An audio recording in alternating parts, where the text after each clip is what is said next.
plains. Crops and pasture stretch as far as the eye can see.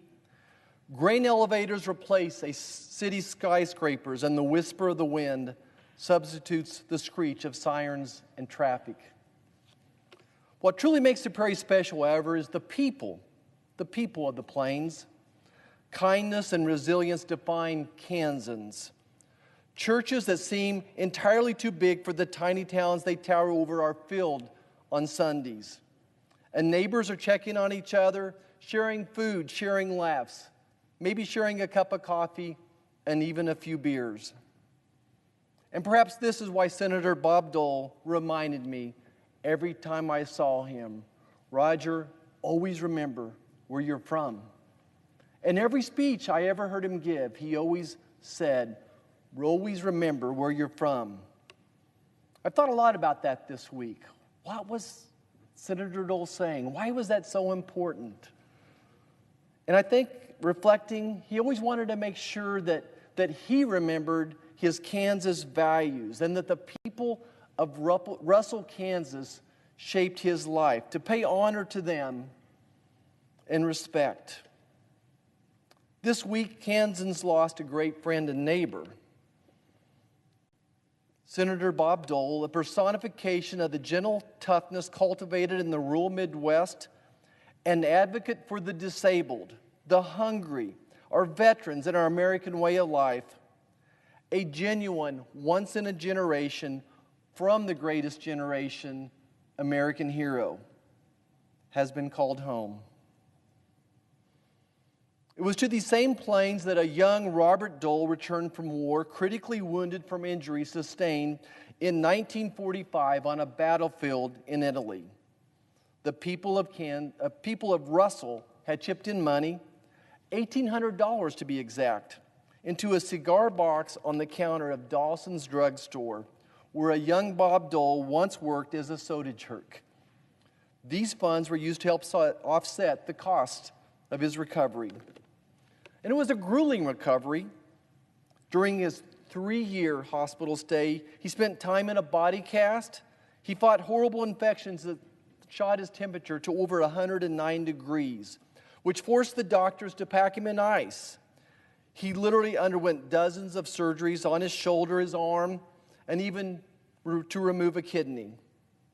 Bob Dole was once a strapping, muscular, 3-sport varsity athlete at Russell High School, as well as a KU Jayhawk athlete. Dole was now paralyzed, and his weight had dropped to 122 pounds. All the while, during listening to his recovery there in the hospitals, he listened to one of his new favorite songs, a source of inspiration, "You'll Never Walk Alone."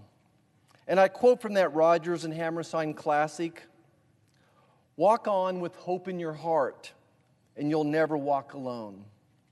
Walk on with hope in your heart, and you'll never walk alone.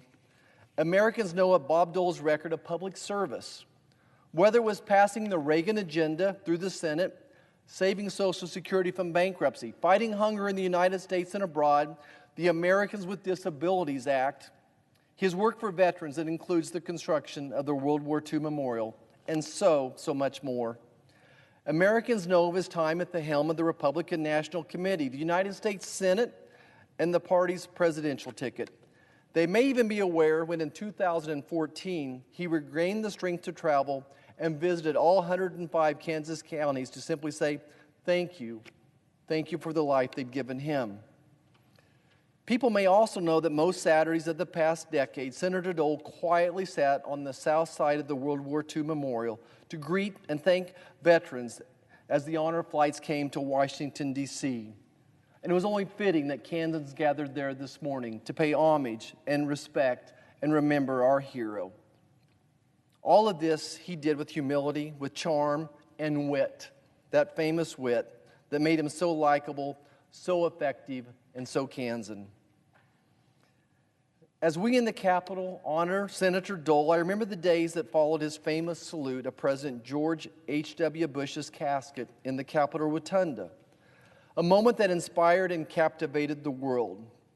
When he, with the help of his caretaker and fellow veteran Nate, stood up from his wheelchair and showed his reverence for his once rival, and friend. He, of course, didn't understand what the big deal was. He just wanted to honor a fellow veteran and public servant. It was just a reflex for him to show that respect, and his humility in its wake was his classic style. And I remember the morning earlier this spring when Senator Dole called me to tell me that he had stage 4 lung cancer. He wanted to make sure that my wife Lane and I knew before the press did. But all the while, what I remember from that conversation, how upbeat he was, how positive he was, worried about me and not himself.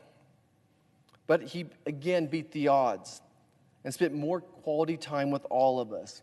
And every time I saw him, even up to just a couple weeks ago, he was always cracking jokes, imparting wisdom, and spending time with all of our friends.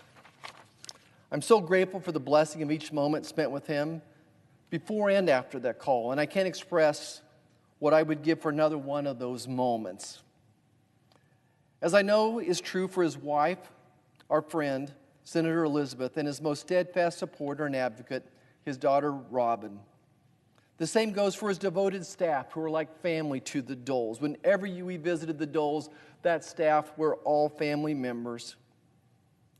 I want to mention my name: Pia, Marion, Mo, Ruth Ann, and so many more. We mourn your loss, and you're in our prayers. And there's so many scores of friends from all ages and all walks of life, so many people who have reached out to me this week to say, we're thinking of you, we're praying for you. Give the Dole family our condolences. But now his incredible work here is done, and I'm going to miss my friend. The boots that my fellow Kansas Senator and I have to fill are very large. But fortunately, he left me with some good advice to fill those boots. It was in 2017, shortly after I'd been elected, and I was facing my first tough vote. And Senator Dole and myself were able to have a late morning brunch. And I had my notes prepared. I was going to discuss this issue in great depth, and I was prepared for every one of Senator Dole's questions. But as I started the conversation, and he said, well, what's going on in the Hill? And I said, well, Senator Dole, I got a tough vote tomorrow. He took another sip of his lobster bisque, and he looked at me and said, Roger, go back to Kansas.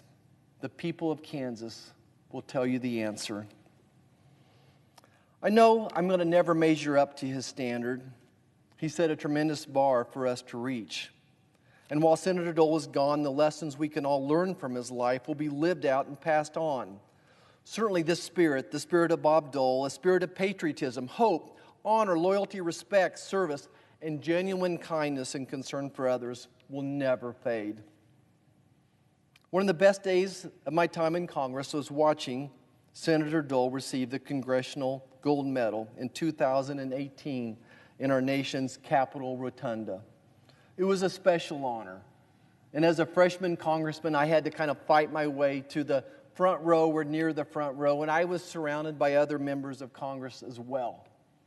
And as the president recited Bob Dole's story, one by one they would look at me and nod. You know that nod you get when it's a nod of respect. You don't have to say anything. And I was so proud to be a Kansan, my chest puffed up, full of pride.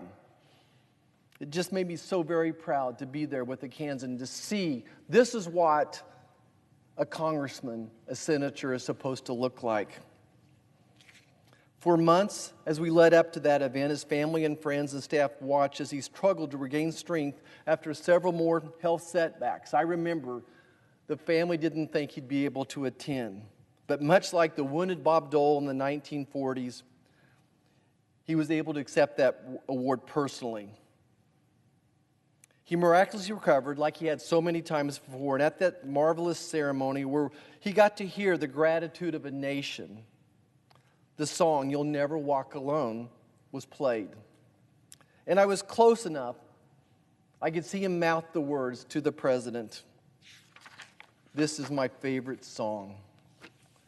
And I was close enough that I could hear his voice, a voice we were all familiar with, sing along, softly sing these lyrics.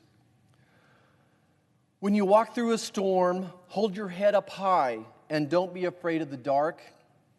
At the end of a storm, there's a golden sky, and the sweet silver song of a lark. Walk on through the wind, walk on through the rain. Though your dreams be tossed and blown, walk on, with hope in your heart, and you'll never walk alone. You'll never walk alone. For so many of us, Kansans, veterans, the poor and hungry around the world, farmers, the disability community, and more, we never walk alone. We thank you, Senator Dole, for walking beside us, always giving us hope.